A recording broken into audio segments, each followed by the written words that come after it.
Има надеж во најскоро време да се реши проблемот со навремената набавка на лековите за пациентите со ретки болести, кои во моментов ги чекаат веќе 4 месеци. Проблемот настанал затоа што набавката заглавила по тендерски постапки. Имено, министерот за економија Тевдовски најави дека ќе го укине Советот за јавни набавки преку предлог по скратена постапка.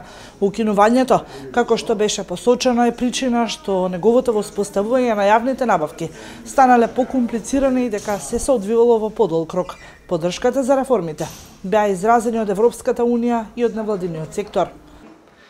Праксата покажува, а тоа го потврдуваат и анализите и извештаите на Сигма и на Државниот завод за ревизија, дека јавните набавки во Република Македонија тешко се спроведуваат, дека има бројни неоправдани бирократски бариери кои не само што не придонесуваат да се спречат можните злоупотреби, туку доведуваат до блокирање на институциите и ги спречуваат тие да ги извршуваат своите функции и своите услуги за граѓаните за кои што се основани.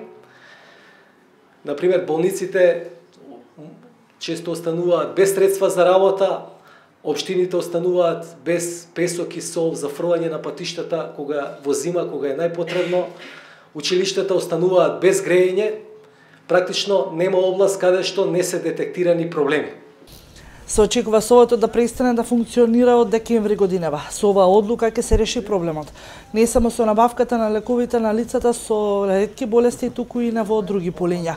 Ова е едно од реформите во системот за јавни набавки што ги најави министерот Тевдовски на дебатата реформата во системот за јавни набавки. Во рамките на реформите е предвидено и носење на нов закон за јавни набавки до октомври следната година.